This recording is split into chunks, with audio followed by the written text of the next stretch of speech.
Sorry. I was trying to find this one song, and I finally found it, and I can actually use this because he actually let me. Okay. Okay.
I'm here.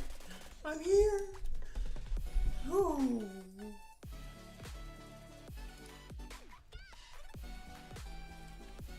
I finally found the song I wanted you guys to hear. It's so good, isn't it? I didn't know the name for a while, and then I remembered. Oh, this creator named Valkyrie used, you know, I shouldn't have that on.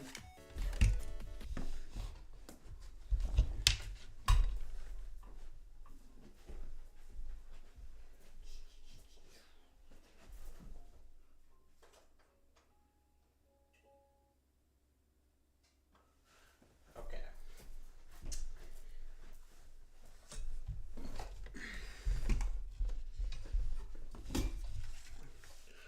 This creator named Valkyrie. Okay, back to what I was saying. So basically, I was trying to find this because I searched this song up a little bit ago, and then I found out it's copyright free, and I know this YouTuber named Valkyrie who used the same song, or music intro. And then I tried to search the sound up, but I couldn't search it up. And then finally I said, you know what? Valkyrie music intro, and I had to search it on Reddit. I had to search it on Reddit because I didn't know that it was called some certain.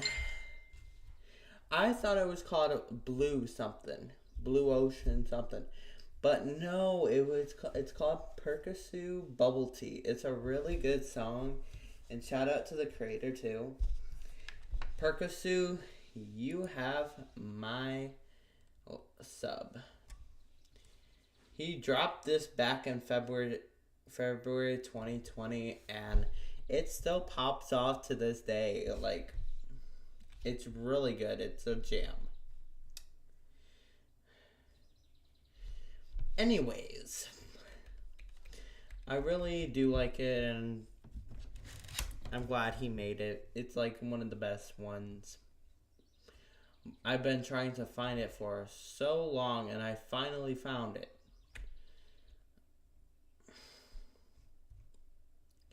Okay, today we are going to do Infinite Craft plus some other games, Some fun little games that we find online if we do, if we find any.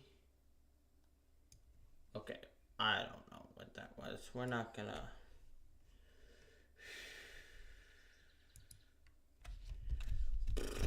I think that was okay.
Sorry, give me 1 second.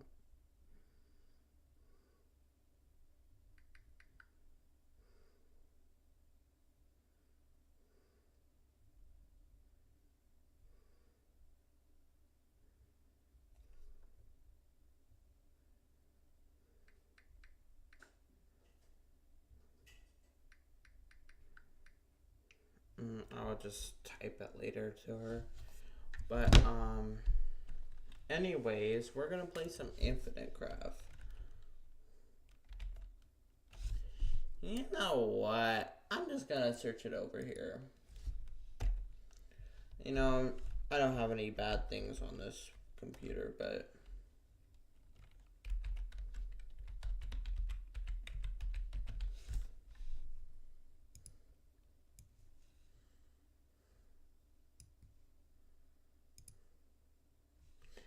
All right, this is Infinite. Oh, which one makes you zoom in?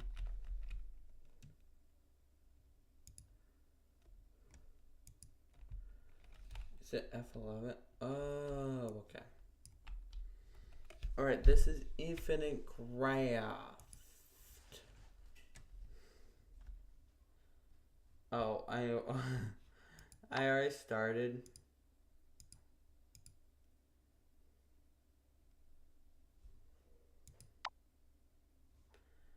I want to clear my...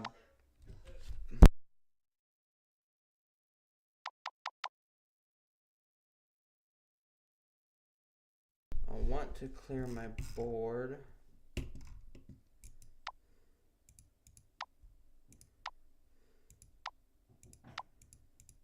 Do you really clear it like this?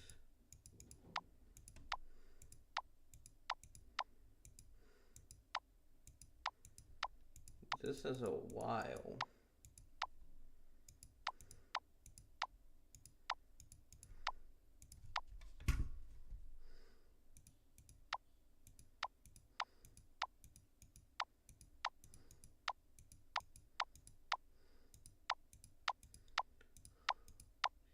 You should be able to click it twice so it can clear the whole board.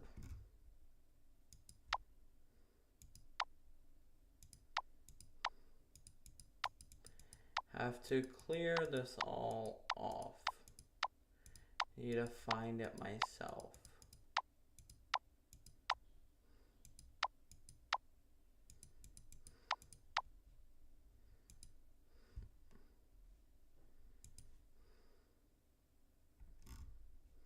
And ash. And then you can just find it right back. Alright, so we start out with water, fire, wind, and earth. Basically, you have to craft... You know what?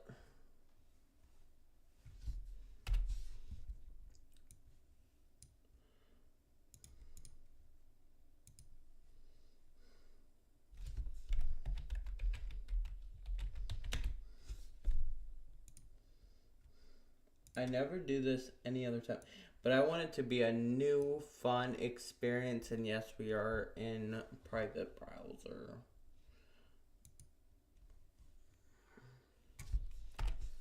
Okay. So we start out with water, fire, wind, and earth, and basically we can craft anything. So basically, you can spawn stuff on the board like this, or you can also drag it and see where. And you can also right click if you do. We just created steam with fire. It's basically like Little Alchemy if you ever played it. We got a plant and then we got a lake. And I know a lake plus a lake equals an ocean plus earth equals island. So basically you just continue, you know, creating new things.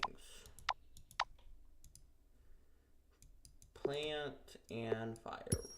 Smoke. ocean and smoke, fog, and then yeah, you just continue to do this until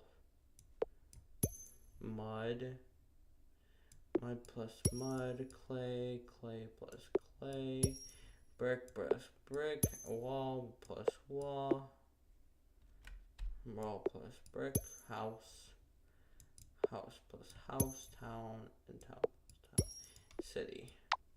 So they, like I said, they took that one from kind of the Little Alchemy. There's a lot of similar ones, but there's also different. So when you can also like be tricky, or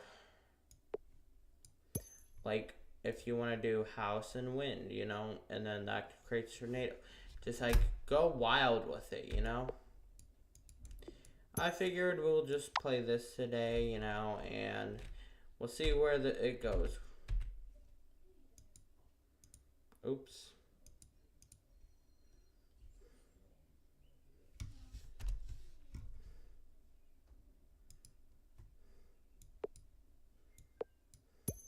Ruins.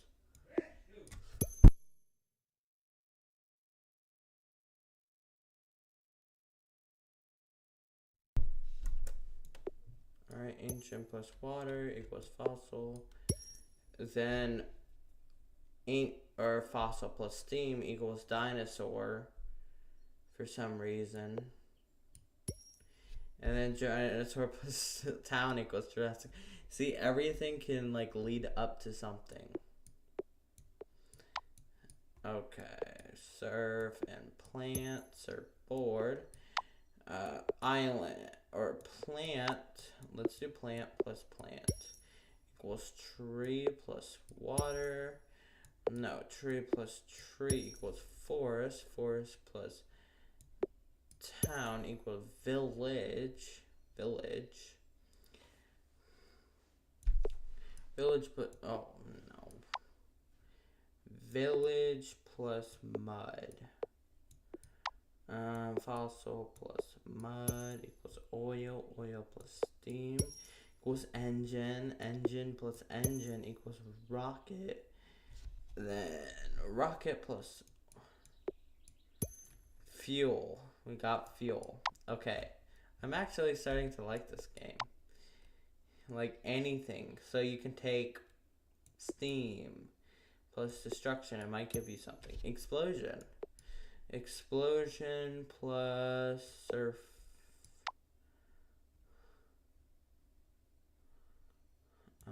City. War. War plus surf. War plus island. Pirates. Pirate plus I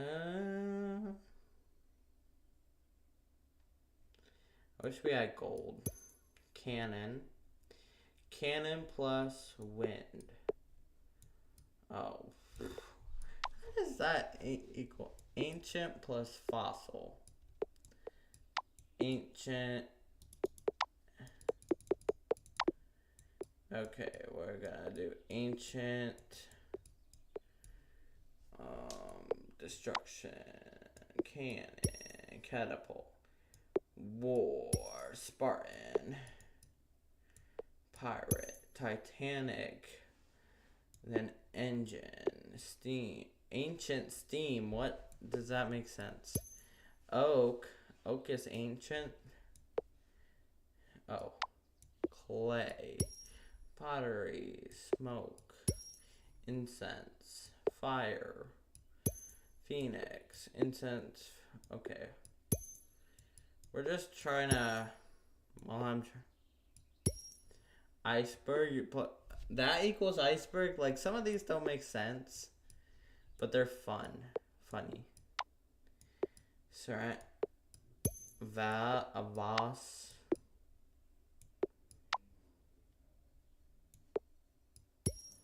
T plus T plus water. I wonder how we can get milk. Earth plus island. I will also want to try and get. Man, I'm so ADHD. So much ADHD. Anyways, island equals continent. Continent plus town equals city. We got continent.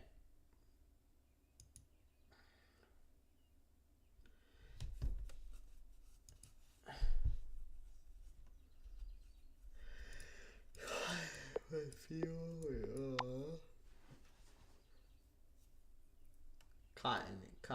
continent. Where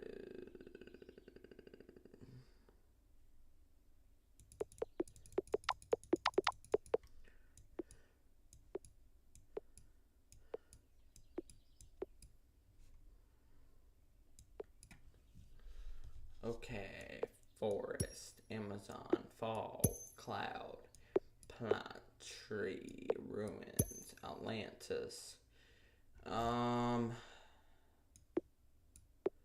Atlantis, pottery, base.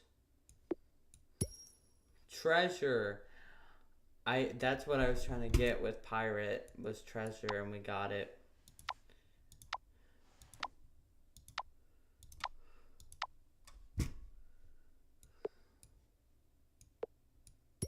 Castle. Castle plus war. Dinosaur, dragon.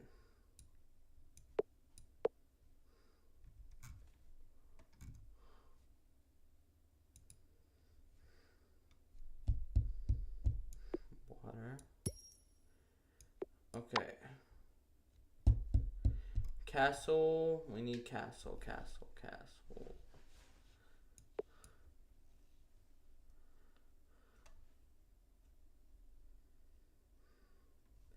And war. Titanic plus Spartan. Oak plus Titanic. How does that equal 3?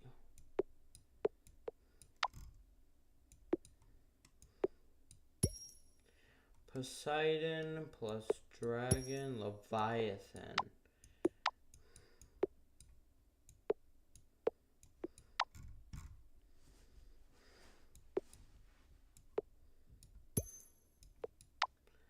Amazon plus house. I need house. Warehouse? I want to make mail. How do I make mail? I made a market. Market plus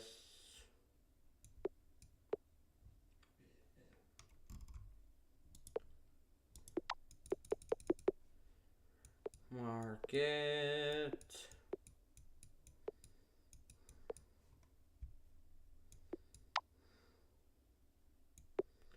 Incense. Tea party.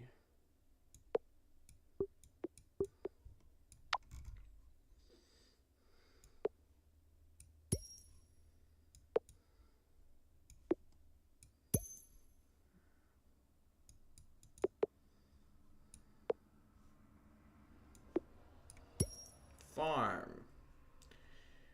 Farm plus dinosaur. Chicken. Forget him somewhere. Chicken plus chicken. Egg plus fire. Omelet. Omelet plus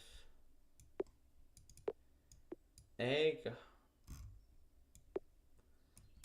Bird. Chicken plus chicken. Oh no, I meant chicken plus fire would equal roast. Coffee. Fire.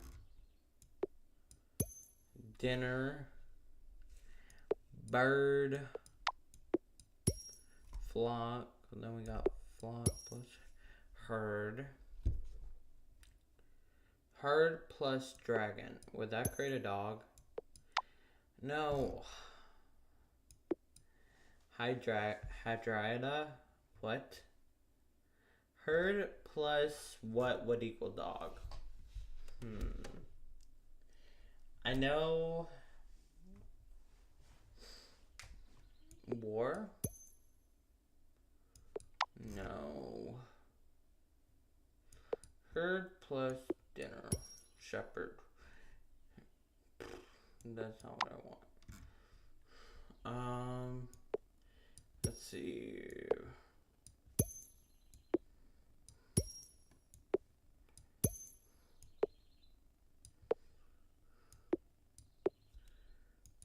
City, bird, pigeon.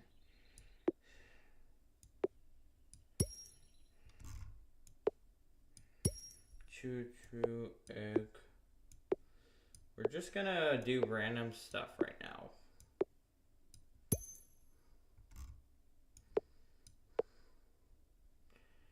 Omelet farm.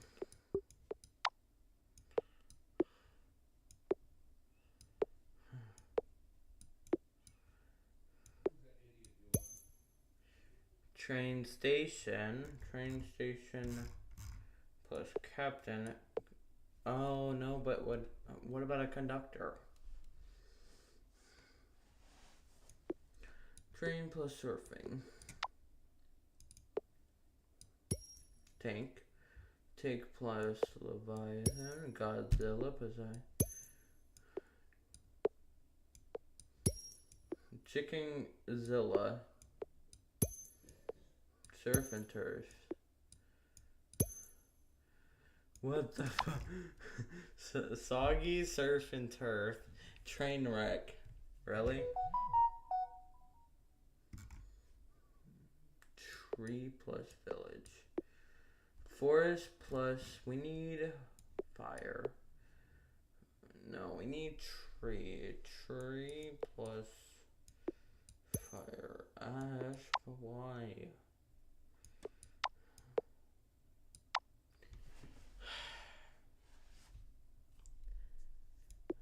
Earth plus fire, lava, volcano, house, oh, I don't know. Fossil plus dinosaur, village plus fossil, catapult, art. Art plus castle. Art. Masterpiece. I think art. Maybe earth would do something. Pottery. Alright, we grab random ones.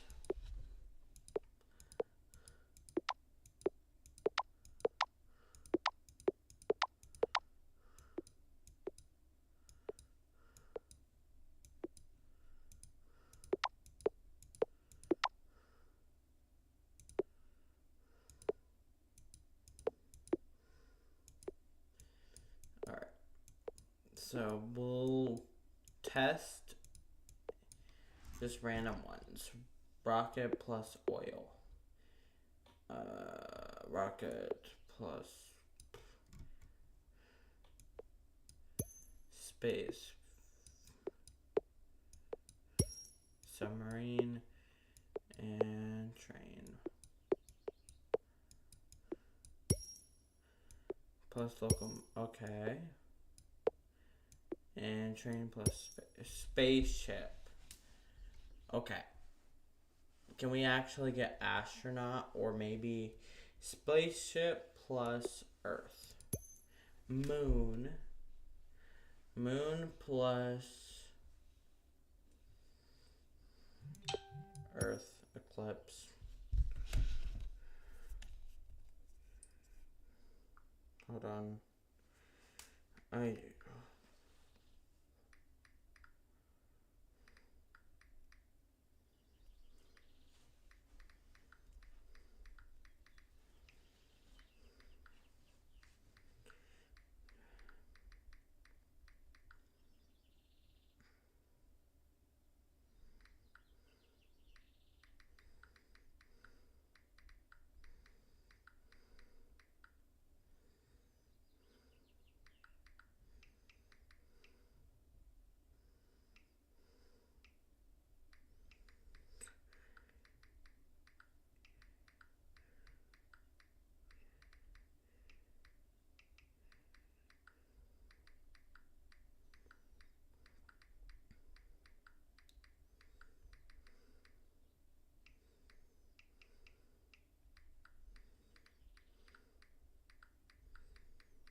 Okay, sorry. Eclipse plus ancient. Headstone. Okay. Eclipse plus earth. We need a sun. Can we get werewolf? I don't want a werewolf.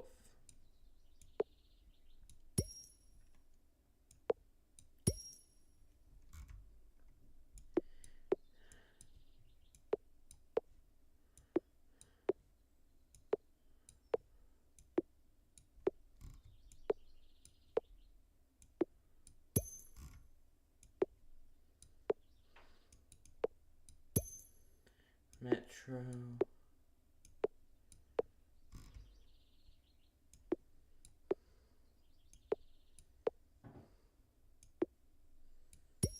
UFO. So. No alien plus. No. Alright, we're gonna start with coffee and herd. Cattle. Cattle plus fire. Steak plus fire. Barbecue. Barbecue plus earth? No. Mud. Dinosaur. Titanic.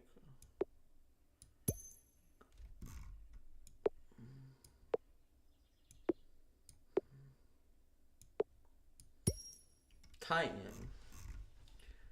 Titan plus barbecue. Promothethos. I don't know what that means. But anyways, you get the gist of it. Basically, we're going to play this so much often. Like, if we're bored in our meantime, waiting for a game, just go back on Infinite Craft and try to make something new, even if we're on incognito mode. That's what's cool, because you don't know what you made, so you make those again, and you can make other items, you know? I think, in my opinion. Okay. Now we're on true crime. No. I was... Well, now you see it is true. Alright.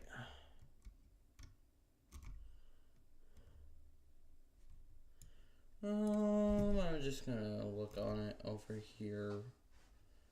Mysterious. 5 cold cases that were solved with insane twists. That sounds fun. I'm desperately begging you. There's a link in the description.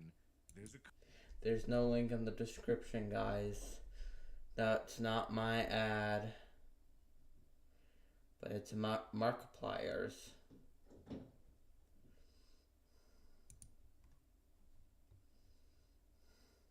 Video. We're going to check 5 decades-old cold cases that were solved in 2021. Welcome to Mysterious 5. The first case on our list is the case of Annette Schnee and Bobby Joe Oberholzer. In 1982, in Breckenridge, Colorado, 2 lifeless bodies of 2 different women were discovered. The crime scenes were miles from one another, and the bodies were found 6 months apart. And yet, police believed that both women were killed on the same night by the same man. The only thing connecting them? Orange socks. Hi everyone. In this video, we're going to check 5 decades-old cold cases that were solved in 2021. Welcome to Mysterious 5. The first case on our list is the case of Annette Schnee and Bobby Joe Oberholzer.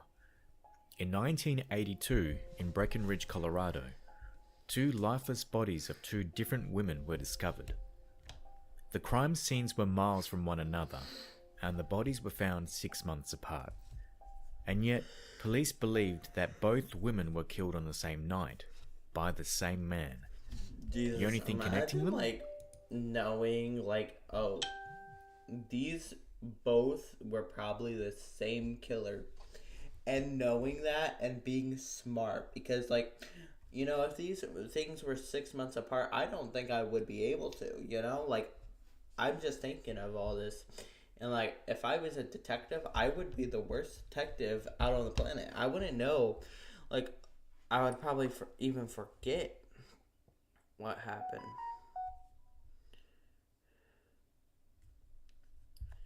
But, like, yeah, I don't even know.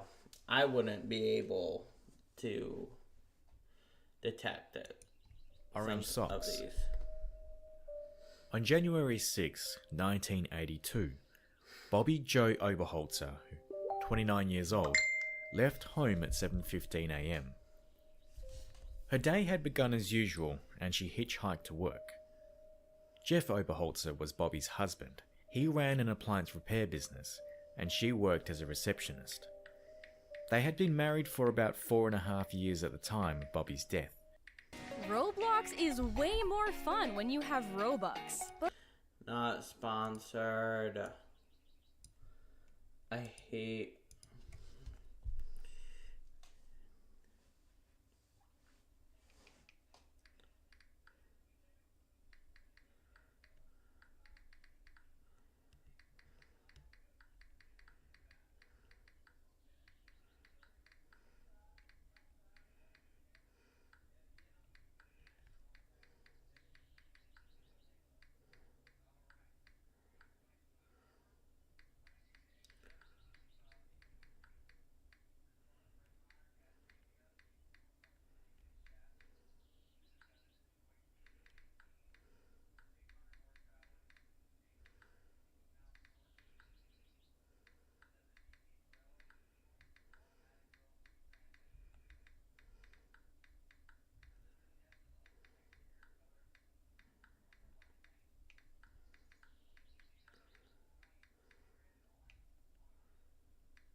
Sorry.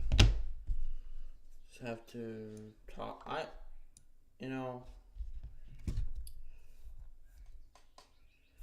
I will see her tomorrow, but, like, still. I don't know. At 6:20 p.m, Jeff got a call from Bobby saying she was having drinks with friends after work.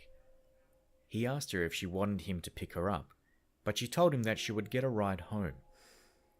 Jeff made dinner and waited for Bobby to come home. At some point, he fell asleep. He woke up around midnight and discovered that his wife hadn't returned.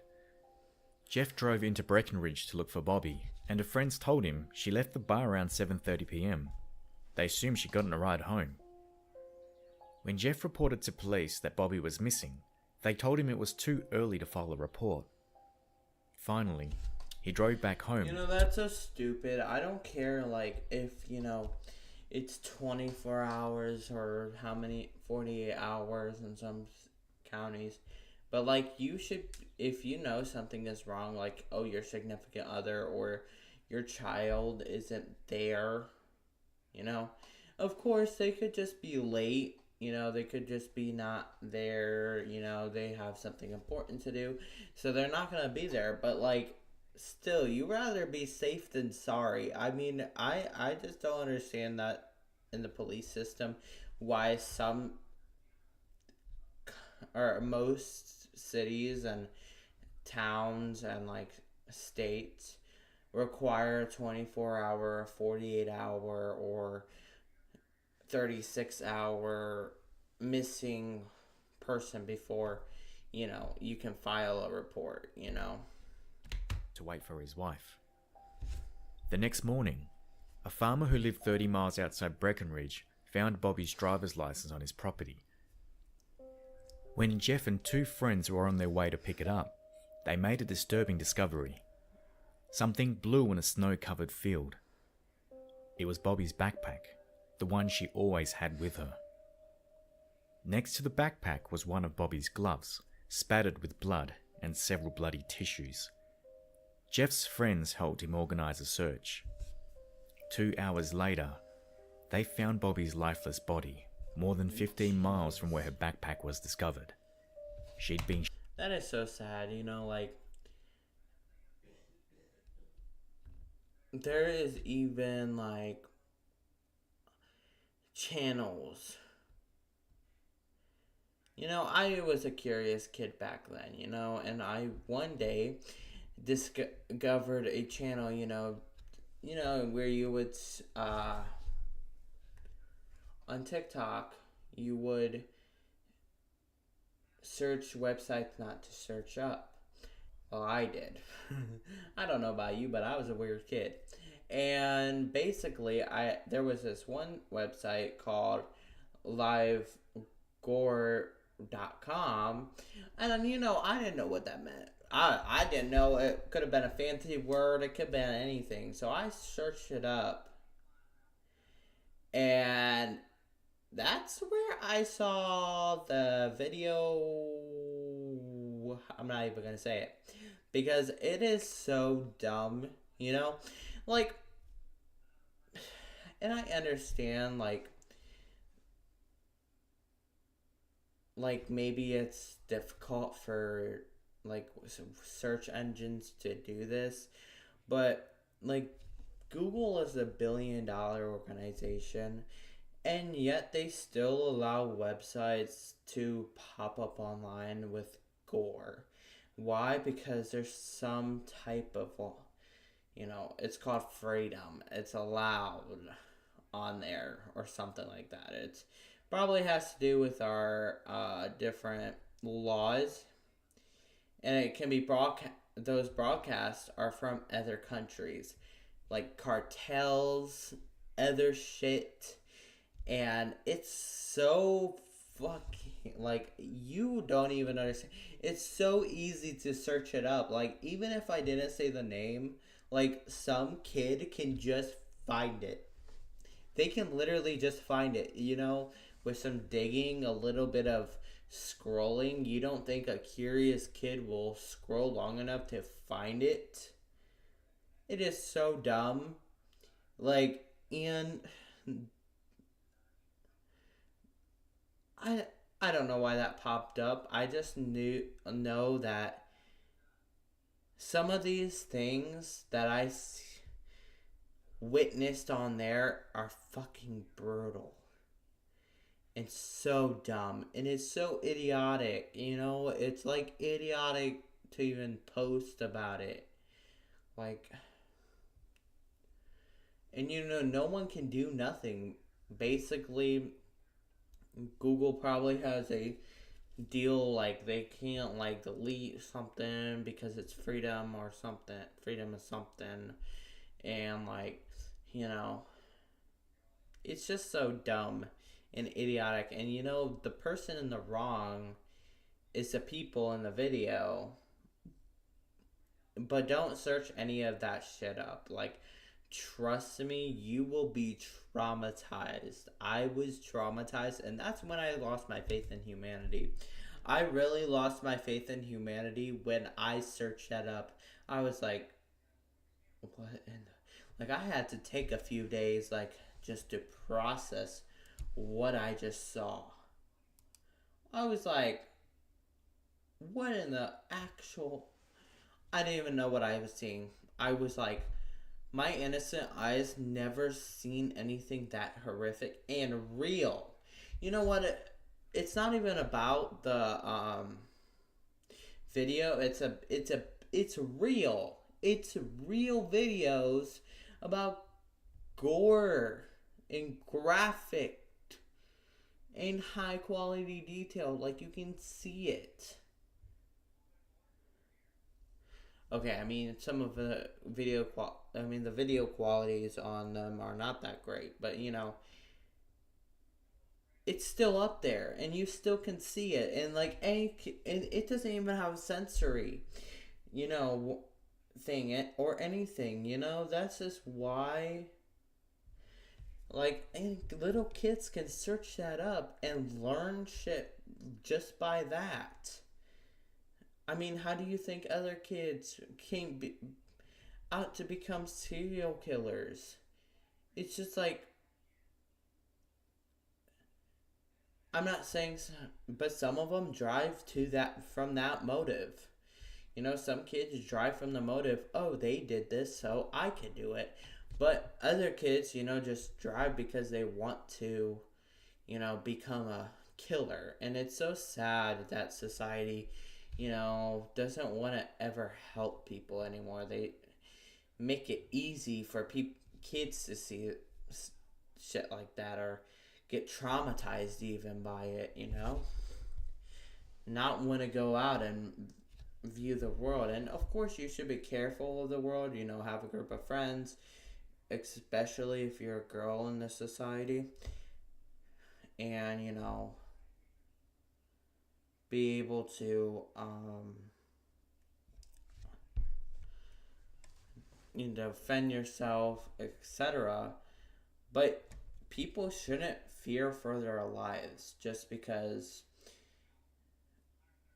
everyday society. I don't know what I'm saying anymore. Anyways. Shot twice. Her house keys were found at the scene. That's sad. At the crime scene, police found 3 intriguing clues. The only footprints near the body were from Bobby. A plastic cord was tied around one of her wrists, and a single orange sock was found nearby. The same day Bobby Joe's body was found, another woman, Annette Schnee, 21 years old, was reported missing. Annette was a cocktail waitress in Frisco, Colorado, and like Bobby, often hitchhiked to and from work. Because of the similarities, both cases were immediately connected by the police. Investigators questioned Jeff about Annette. At first, he denied knowing her. However, after seeing her picture on the news, he recalled meeting her once. Jeff claimed he had once picked up Annette when she was hitchhiking, and he had given her his business card, but he had never seen or heard from her since that day. He also denied any involvement in her disappearance or Bobby's death. On July 3rd, 1982, 6 months after her disappearance and 13 miles away from where Bobby Joe's body had been found, Annette's body was discovered. Are you having trouble trying to keep up with your professor? You've got to try Otter. No, Here's you how don't. it works. But Let's say I'm in. go try it if you want to, you know. Police were shocked with the discovery that she was wearing the match for the orange sock. Jeff's business card was found inside her wallet. The prime suspect immediately became Jeff Oberholzer. Authorities tried to put together a scenario for what might have happened on the night of January 6th. Annette Schnee was last seen in Breckenridge at around 4 p.m. in deep conversation with an unidentified dark-haired woman. Police believe that around 5 p.m, Annette left to hitchhike home. The suspect picked her up and drove 20 miles south of Breckenridge. He took her down a small dead-end road where he assaulted her in his vehicle.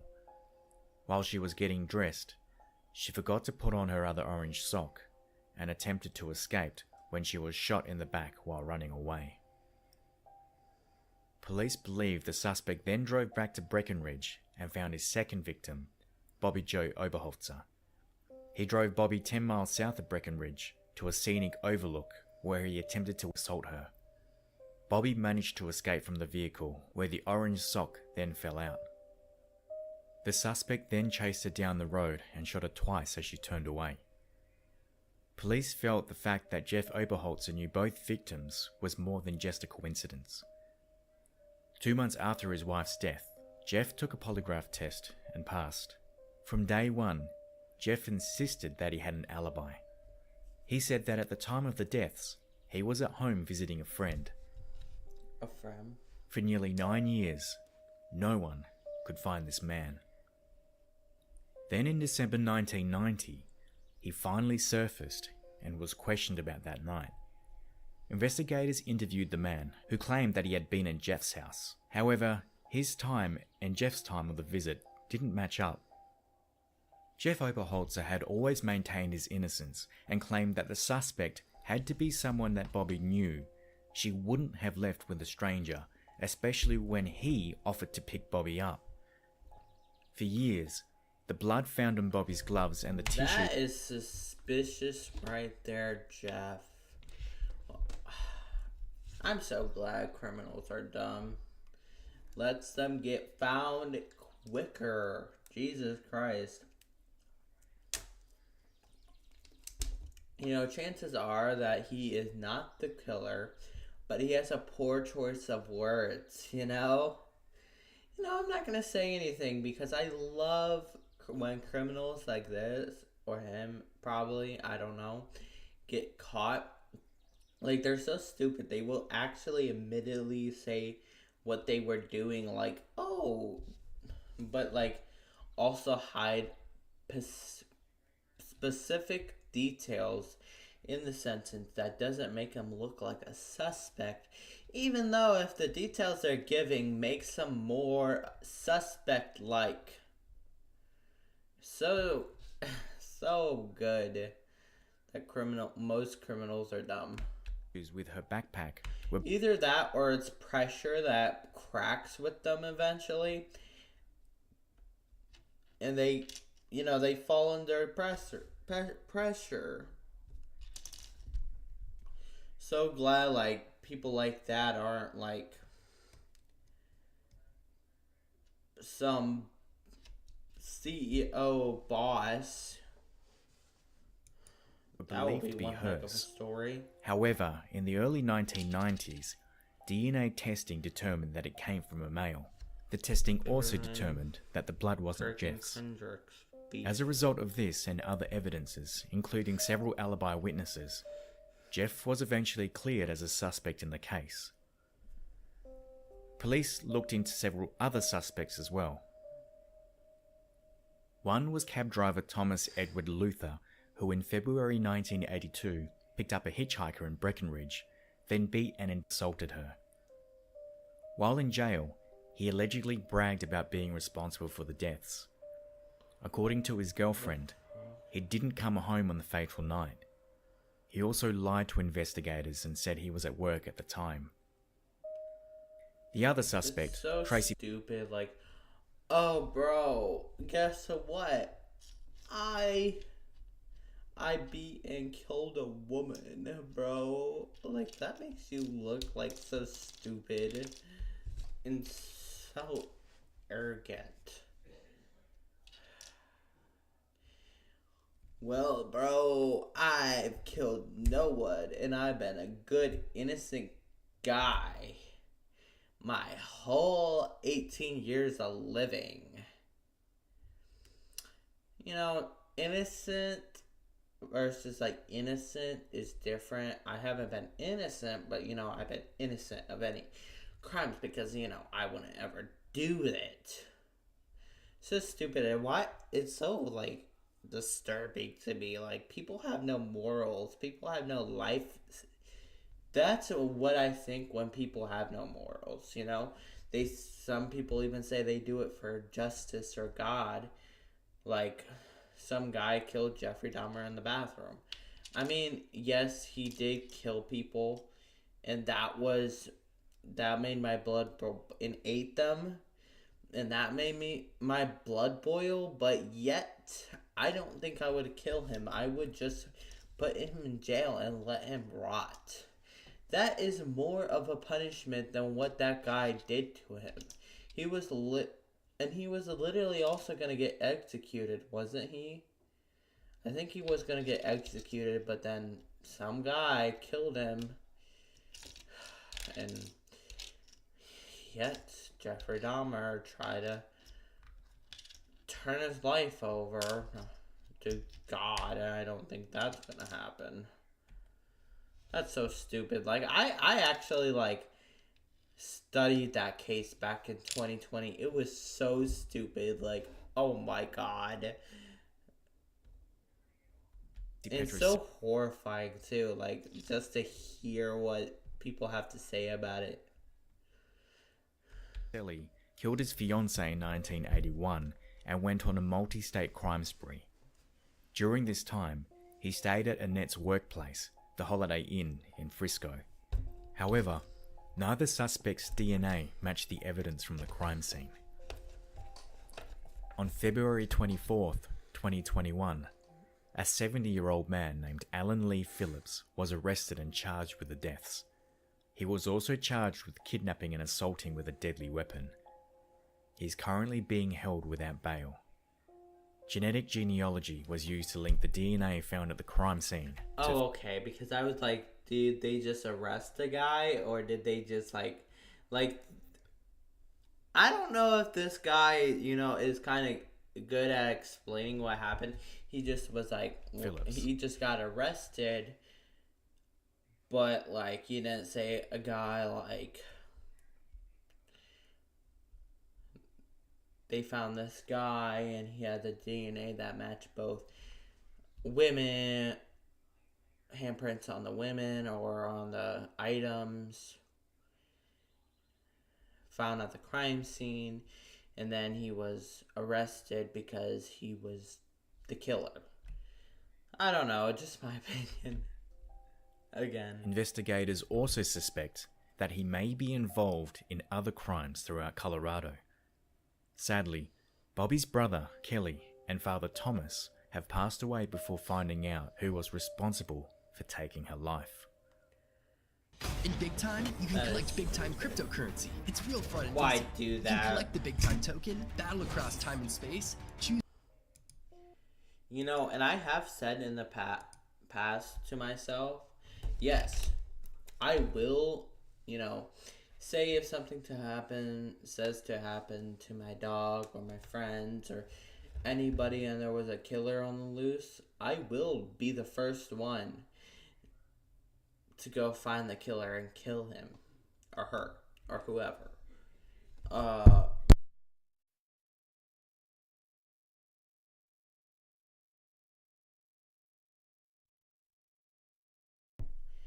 But yeah, I just don't know. I don't ever think that will happen. Hopefully. But because I just don't think I would never kill anybody, unless if something like that were to happen.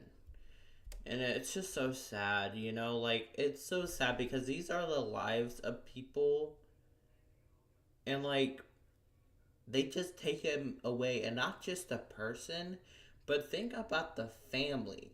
Think about the loved ones who it's gonna miss them, grandchildren, parents, siblings, relatives, other friends in the neighborhood that hear about the incident. It's so stupid. I don't know why people do it, but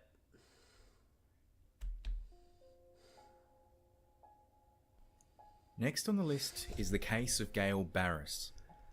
On October 9th, 1988, Gail Barris was spotted leaving a coffee shop in the early hours of the morning, accompanied by a man. This was the last time Barris was ever seen alive. She was a 30-year-old single mother of 3 from Michigan. Life was hard, and she worked at 2 different local bars to be able to survive and take care of her 3 children. In the early hours of October 9th, 1988, between 3 and 4 a.m., Barris was spotted leaving Speed's coffee shop in Battle Creek, Michigan. She was accompanied by a dark-haired man, and that was the last time anyone saw her alive. On October 25th, hunters from Emmett, a nearby town, made a horrifying discovery. They found a lifeless body of a woman laying on River Road. The authorities quickly identified the body to be that of Gail Barris, and an extensive investigation followed. Witnesses were identified and interviewed, and evidence was collected from the crime scene. On October 22nd, just a few days before Barris's body was discovered and almost 2 weeks after her disappearance, A 24-year-old man named Roger Plato was approached by authorities. Plato's car matched the description from a victim of a different abduction and assault case. At 4:30 p.m, authorities attempted to detain him at gunpoint while he was walking to his car at a parking lot in Bellevue. Plato became aggressive. But I'm sorry for pausing it, but I also see from the cops' perspective and detectives, you can't trust anyone. This random guy, if he is the killer, but if he wasn't, say if it was a different crime, different scenario, and wrong guy, I would arrest anyone that's suspicious, or say if someone came in with a clue, oh, I killed someone said they killed someone and blah blah blah, I would take that clue and I would roll with it now, because people are untrustworthy, and even if it isn't the guy, in the end the DNA prints don't match, nothing matches with the victim, and he also has many alibis, or she, or anyone, it's still good to still take him into custody. Trust me, I've seen a lot of cold cases that first they interview the guy, arrest him, think it's him, but then unarrest him because there's no evidence, but then later, after that, the case turns cold, and then many years later, oh, well, it was so-and-so. That's so stupid. Refused to cooperate and started fighting back.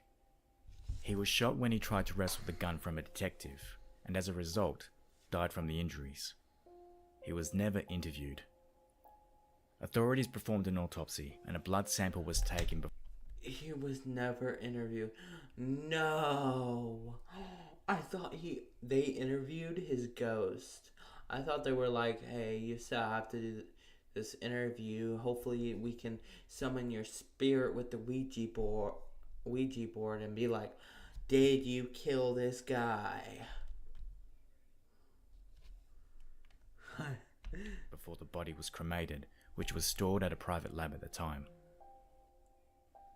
Investigators of Barris's case turned their attention to Plato's friend and former roommate, Richard Compton. Compton had a vast criminal career, but when approached by investigators, he backed off and denied knowing anything. With no further leads or developments, Barris's case eventually went cold. In 2018, Battle Creek cold case detective Scott Marshall reopened the case. One of his first discoveries was that Compton's DNA had never been tested, so made Compton his #1 suspect. After some investigation, Detective Marshall discovered that Compton had died in 2009, and his body was buried in the County International Cemetery in Austin, Texas. Compton was just 59 years old when he died. Detective Marshall got a search warrant and travelled to Texas to exhume Compton's body. After examination, it was discovered that Compton's DNA samples didn't match that found in Barris's body, but matched previously unidentified hairs connected to the crime scene. I've got a problem that I'm pretty sure you can help me with. Yes, you will be paid for helping me. Actually. Oh, really? In November 2020, a break in the case emerged, almost by luck. Sergeant Chris Bassick of the Calhoun County Sheriff's Department was taking an inventory. So many people look alike, I think I've seen that person before. I haven't seen that person. But look, that face really looks familiar for some reason. I don't know why. Of evidence at the department and found a vial containing the blood sample taken from Plato. It's not just him, it's like every person. I don't know why every person looks familiar, but every person also looks so different too. I don't know. On January 30th, 2021, it was announced that a state police lab connected the blood. Lives in Ohio, And I just want to point out, it's so sad that most of these are women that the bodies are found. You know, and I mean, yes, there are guys that get killed. I'm not saying that, you know, Men's Mental Health Month, you know, plus Pride Month, you know, I stand for both.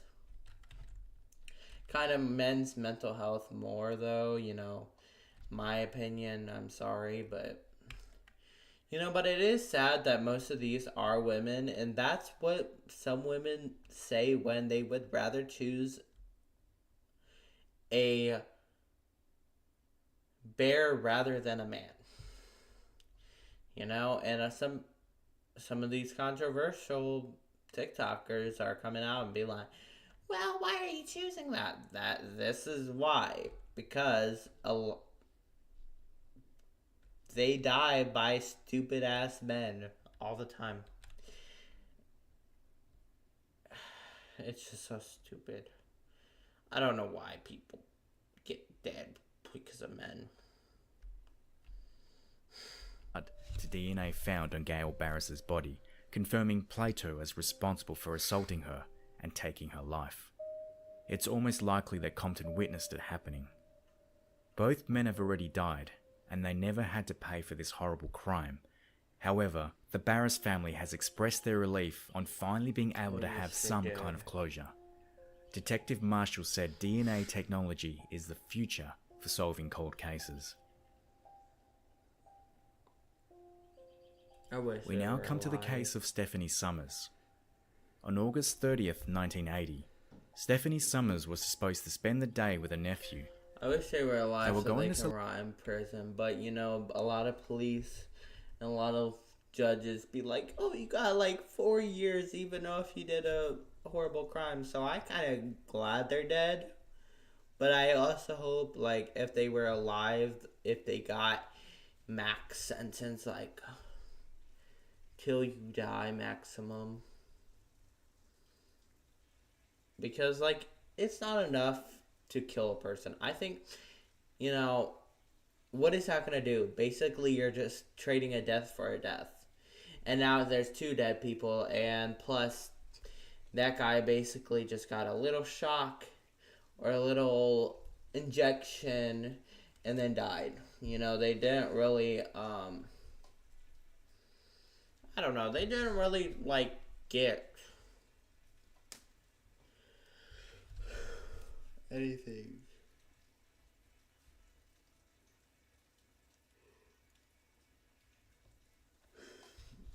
But yeah, like, but they didn't really get any, like, actual time, you know? And I just think, like, but I also, like, I'm not worried, you know? Like, also, like, if they did manage to escape, what other harm could they do, you know? Like, there's so many scenarios playing in my brain. Like, yes, it's good that they serve a death sentence, but also, what if they escape? What if this happens, you know? There's so many what ifs. Celebrate his birthday and spend a wonderful day together. However, she never appeared. Police eventually found her lifeless body inside her apartment. Summers was a 36-year-old woman who lived in Silver Lake, Los Angeles, California. She'd only recently moved there from Newhall, Santa Clarita, and she couldn't be more excited. On that fatal day of August 30th, she was at her apartment getting ready to spend the day with her 11-year-old nephew, Kelly Roberts, from Santa Clarita Valley. She was planning to pick him up and take him to Six Flags Magic Mountain as a late birthday present. Kelly got dressed up especially for the occasion. However, his aunt never turned up.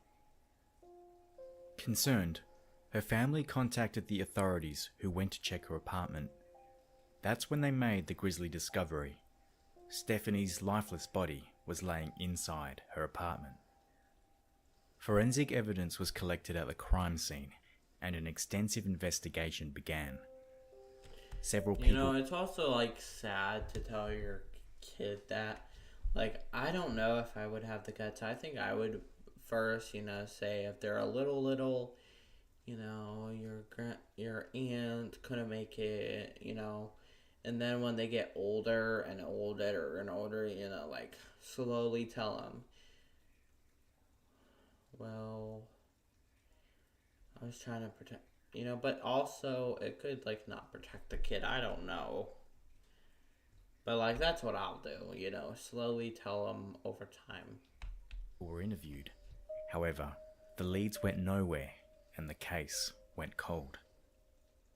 The case remained unsolved for more than 3 decades until Los Angeles detectives received a fresh lead in 2014.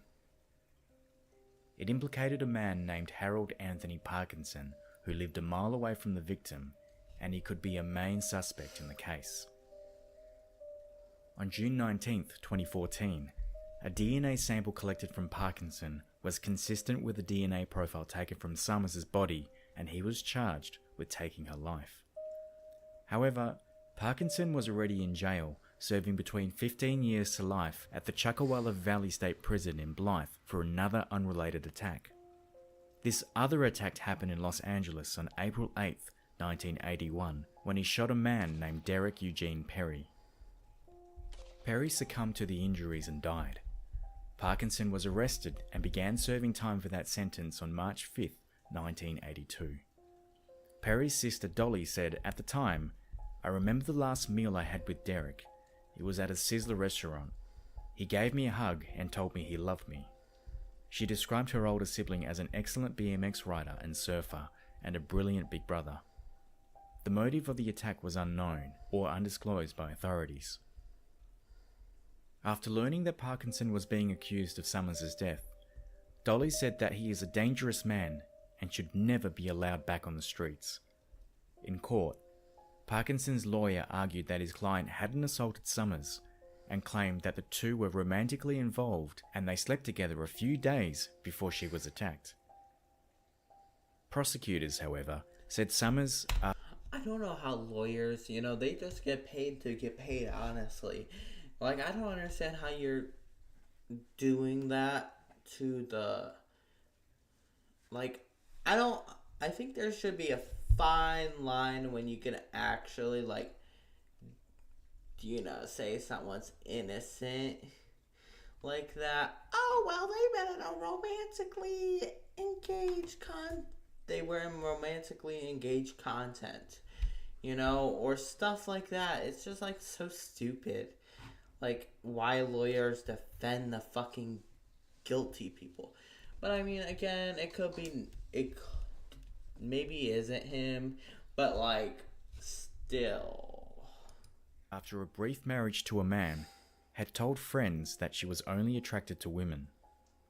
Los Angeles court judge Kathleen Kennedy described Summers' case as a very degrading, horrible, and violent crime. Judge Kennedy believed there was proof beyond a reasonable doubt that Parkinson was responsible for this. On February 4th, 2021, Harold Anthony Parkinson, who is now 61 years old, was sentenced to life in prison without the possibility of parole. So I'll show you exactly how. Damn, is this a Lamborghini?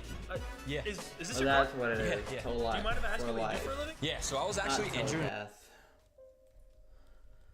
I said till death. Our next case is the case of No, Sylvia May prison Quayle. till death.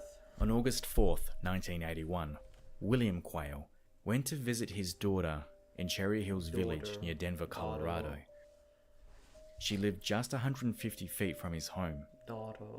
What he discovered was something no parent should ever have to witness. According to her friends, 34-year-old Sylvia May Quayle was ambitious, vibrant, friendly, and lit up the room when she walked in. She loved history and worked as a secretary at an architectural firm. An excellent cook, she also opened up her own business specializing in wedding cakes. Quayle had a lot of friends and was an avid artist. She loved to create pottery, many of which her sister still has in her home 3 decades later. She was extremely close to her family, especially her parents, who lived just 150 feet away from her home and had coffee with them every morning. Until that morning. Just before 8 a.m. on August 4th, 1981, officers were dispatched to Sylvia's house after her father found her lifeless body and called 911. Sylvia Quayle had spoken to her sister on the phone the previous night, around 11 p.m, so investigators knew she'd been killed between the time she hung up the phone that night and when her father got to the house 9 hours later. Her father told the officers he'd arrived to find his daughter lying naked on the living room floor. Investigation revealed that she'd been shot, stabbed multiple times, strangled, assaulted. The autopsy confirmed the loss of blood was ultimately the cause of death.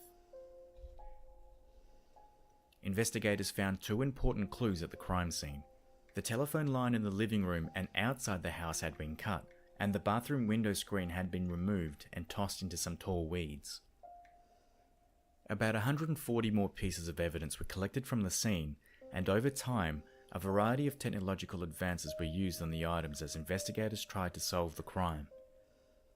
In 1983, 2 years after her death, forensic technicians using an alternate light source found DNA material not from Sylvia in the rug where her body was found laying. The same year brought hope for investigators and the Quayle family after notorious serial killer Otis Elwood Toole confessed to have taken Sylvia's life.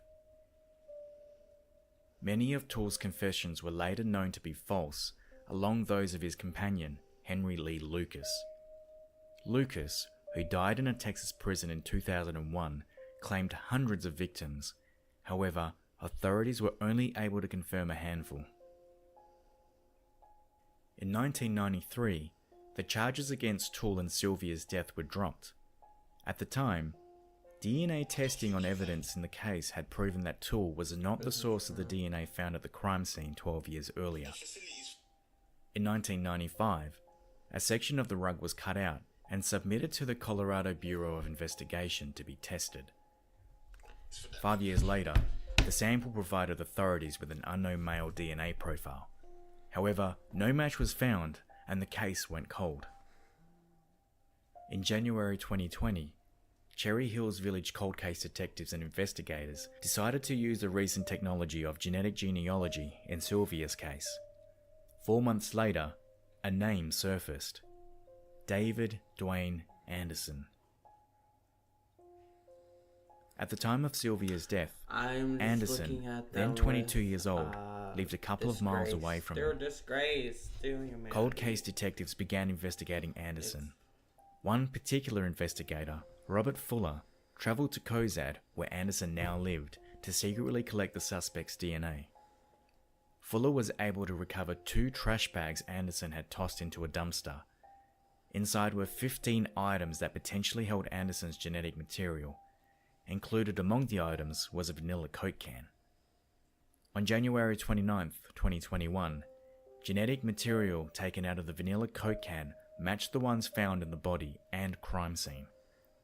When investigators looked into Anderson's past, they found a string of at least 8 home and business burglaries between 1981 and 1986.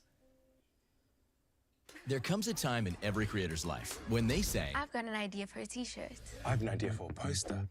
I see phone cases. but then that creative doubt creeps in. How do I make a drill?